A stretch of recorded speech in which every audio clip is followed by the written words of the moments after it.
आइए भक्तों, सुनते हैं निर्जला एकादशी व्रत की पावन कथा।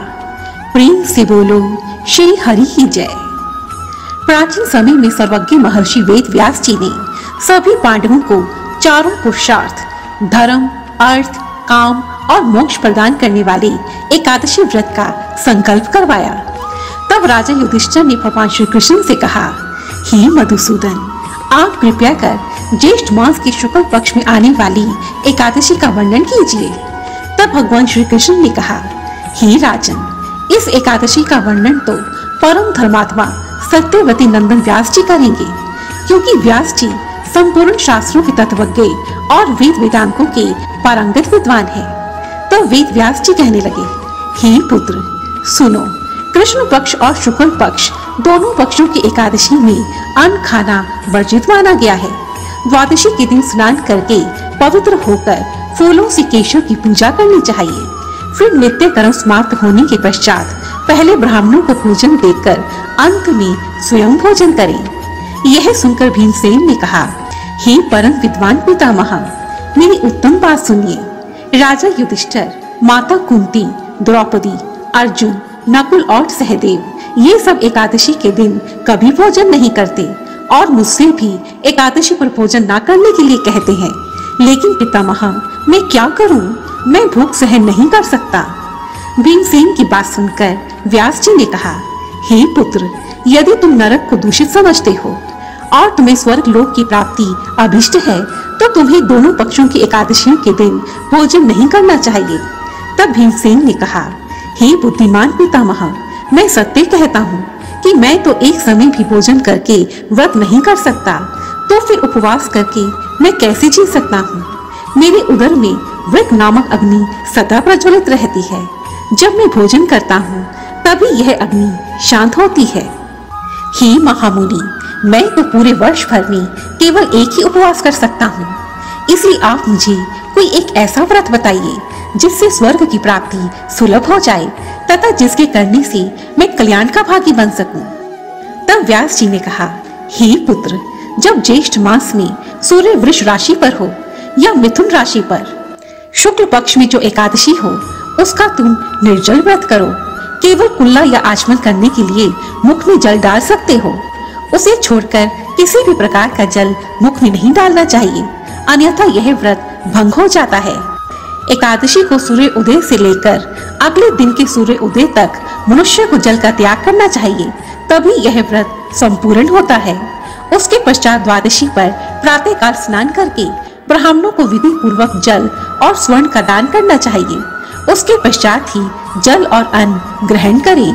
वर्ष भर में जितनी एकादशियां आती हैं, उन सब का फल निर्जला एकादशी के पालन मात्र से मनुष्य को प्राप्त हो जाता है।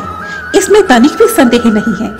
शंख, चक्र और गदा धारण करने वाले भगवान केशव ने मुझसे कहा था कि यदि मानव सबको छोड़कर एकमात्र मेरी शरण में आ जाए और एकादशी को निराहार रहे, तो वह सभी पापों से मुक्त हो जाता है।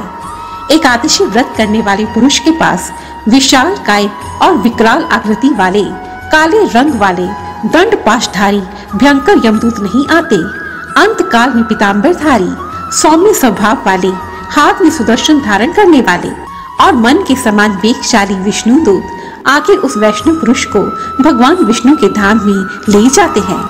अति निर्जला एकादशी को पूर्ण यत्न करके उपवास और श्री हरि का पूजन करना चाहिए। स्त्री हो अथवा पुरुष, यदि उसने मेरु पर्वत के बराबर भी महान पाप किया हो, तो वह पाप निर्जला एकादशी व्रत के प्रभाव से भस्म हो जाता है। जो मनुष्य उस दिन जल ग्रहण नहीं करता, उसे एक एक प्रहर में कोटि कोटि स्वर्ण मुद्रा दान करने का फल प्राप्त होता है। जो मनुष्य इस दिन स्नान, दान, जप, होम इत्यादि जो कुछ भी करता है, वह सब अक्षय फल प्रदान करता है।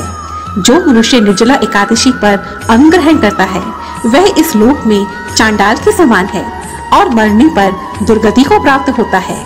हे कुंती नंदन, निर्जला एकादशी पर भांति भांति के मिष्ठानों द्वारा यत्न पूर्वक ब्राह्मणों को संतुष्ट करना चाहिए। ऐसा करने से श्री हरि मोक्ष प्रदान करते हैं। जिन्होंने शम, दम और दान में प्रवृत्त होकर श्री हरि की पूजा और रात्रि में जागरण करते हुए इस निर्जला एकादशी का व्रत किया है, उन्होंने अपने साथ ही बीती हुई 100 पीढ़ियों को और आने वाली 100 पीढ़ियों को भगवान वासुदेव के परम धाम में पहुंचा दिया है। हे कुंती नंदन, सुनो, निर्जला एकादशी के दिन अन्न, फल, वस्त्र, गौ, जल, शैया, सुंदर आसन, कमंडल तथा छाता दान करना चाहिए। जो मनुष्य श्रेष्ठ तथा सुपात्र ब्राह्मण को इस दिन जूता दान करता है, वह सोने के विमान पर बैठकर स्वर्ग लोक में प्रतिष्ठित होता है। जो मनुष्य एकादशी की इस महिमा को भक्ति पूर्वक सुनता है, वह मृत्यु के पश्चात स्वर्ग लोक को प्राप्त होता है। चतुर्दशी अमावस्या को सूर्य ग्रहण के समय श्राद्ध करके मनुष्य जिस फल को प्राप्त करता है, वही फल इस कथा के श्रवण मात्र से भी प्राप्त हो जाता है। हे भीमसेन, ज्येष्ठ मास में शुक्ल पक्ष की जो एकादशी होती है, उसका निर्जल व्रत करना चाहिए। उस दिन श्रेष्ठ ब्राह्मणों को शक्कर के साथ जल का घड़ा दान करना चाहिए। ऐसा करने से मनुष्य भगवान विष्णु के समीप पहुंचकर आनंद का अनुभव करता है। जो मनुष्य इस प्रकार पूर्ण रूप से इस पाप नाशनी एकादशी का व्रत करता है, वह सभी पापों से मुक्त होकर आनंदमय पद को प्राप्त करता है। ऐसा कहकर व्यास जी मौन हो गए। तब भीमसेन ने व्यास जी के चरणों में प्रणाम किया और समय आने पर विधि पूर्वक निर्जला एकादशी का यह व्रत किया और उसी समय से यह एकादशी इस पृथ्वी पर भीमसेनी एकादशी तथा पांडव द्वादशी के नाम से जगत विख्यात हुई, क्योंकि यही एकमात्र ऐसी एकादशी थी जिसका व्रत पांडव पुत्र भीमसेन ने किया था। ज्येष्ठ शुक्ल पक्ष एकादशी के ही दिन भगवान श्री कृष्ण ने देवी रुक्मणी का हरण किया था। इसी कारण यह एकादशी रुक्मणी हरण एकादशी के नाम से भी जानी जाती है।